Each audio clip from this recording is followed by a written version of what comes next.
Alright everyone, welcome back to a brand new Fallout 76 patch video. Today guys, I'll be going over the patch, the brand new one, 1.0.2, and I'm just going to tell you if it's good. I will go over the patch notes that actually released to the game, and yeah, just let everyone know my thoughts on them. And it's a pretty good one. This patch is probably by far the best one yet, because it actually does stuff to the game, which is awesome. So let's just jump right into the video. So the major one is they increased the stash size to 600 pounds, which is only a 50% increase, but it is an increase. Now, they did say they were going to increase it even more, but they wanted to see what the server felt like when the stash size is increased. So this is just a game development thing, game dev, where they want to get all the data back from this increase to let them know if it's going to work or if it won't. Performance, PC frame rates are much better. I've noticed them. They look insanely good, much better.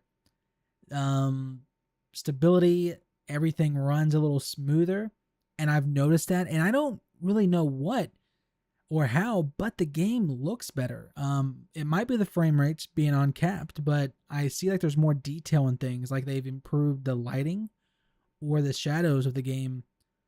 But they do not talk about that, but I do feel like I see that when I'm playing the game. They did the stash size, like I said. They did a lot of balancing. So XP rewards for killing high-level creatures has been reduced. This one is a weird one. I kind of like it because this prolongs the game a little bit longer, where you don't just level up instantly anytime you go into a high-level area, but it does get a little annoying. Like, okay, so this is a very crazy high-level enemy, and we're just not getting enough for it. But I did notice it a little bit, but it is not a huge deal. And it might be better for the long-term game, having that reduced XP gain. But on me personally, I just don't know about the XP changes. It is a little weird. The next one is actually pretty good. They fixed an issue affecting boss loot. Every player should now receive between 2 to 4 boss items per boss, depending on the creature's difficulty and level. This is actually a great thing and pretty cool, because there's been many instances where I killed the queen and I just don't get anything good. And this goes for a lot of different enemies as well throughout the game. And sometimes I get more than I need, and it's just a little weird how that system is. So it has been fixed. I've noticed it. I went around a little bit killing some bosses, and it looks like it's working. Every boss does get 2 to 4, so that's not bad. This is a huge one that does change some of the weapons. Automatic weapons has an increase of 20% damage across the board. Right now, automatic weapons are not anyone's favorite, but they might be now. I've been using the automatic rifles, and I am really liking them since this update. Think about something that was not bad, but not great, just became really decent. It's competing with all the heavy hitters. So the automatic weapons is a good one now. If you haven't, make sure you try to get yours leveled up, get some attachments on that thing, and get going with it. The Cryolator now applies a chilled frost frozen status based on how many times you hit a player in PvP. The duration of this has been decreased. Now, the problem with the Cryolator, it is a weird one. It is a very weird weapon because not many people uses it ever. Like, I've played this game a lot, and I only seen probably one person out of the whole time use the Cryolator. And that's probably because, just it's cool, but right now the PvP is not how it should be. It's a little half and half. So this one is weird. That's all I will say.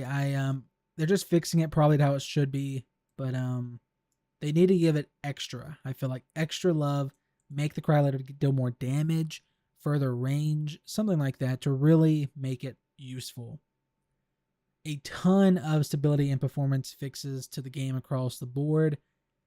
There's been some bug fixes with power armor affecting where the frames wouldn't allow you to exit and leave. I've had this happen to me.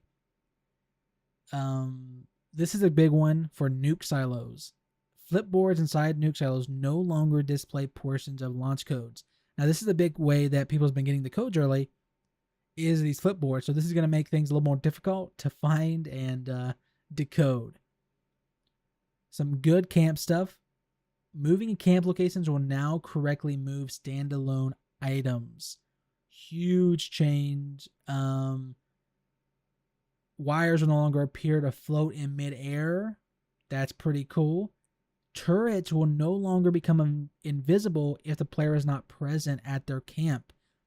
I've had this happen to me where my turrets actually turned invisible and my camp just got destroyed. So that is it's a pretty cool fix and some good bugs. Perk cards, ranking up a perk card no longer creates a duplicate card, which is great.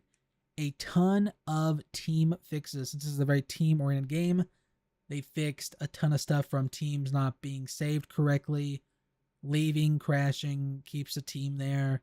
Just a lot of team bugs that happen throughout this game they fixed, which is awesome. The electrically charged and unstable isotope mutations no longer give extra health, which is a bummer, but hey, it's, whatnot. If you're AFK, you'll be disconnected from the game after 10 minutes and be prompted, of course, before doing so. Some shop stuff for PC and all that. This is a big one. Red crosshairs and enemy health bars will no longer persist on screen when the enemy is no longer in view. I've had this happen multiple times, probably like 10 to 15 times, where the enemy just popped up, not in front of me, crosshairs red, names their health bar. So this is a great fix. Subtitles will now appear correctly. Pip-Boy just fixed issues where duplicate stuff would appear. This is a big fix. Dying will no longer remove all map markers when attempting to respawn. And objective notifications will no longer appear for inactive quests immediately. So a ton of good stuff, guys. Absolutely ton of good stuff. Best update by far. We still got a long ways to go, but as I said, it is a little better than what we've been having. So I cannot wait to see where this game goes in the future, how far it takes us. And this is a good start. Like I said, a long ways to go, but it is not bad. This update overall, I like it. As I said, it is the best. A little weird, some of the changes they've done.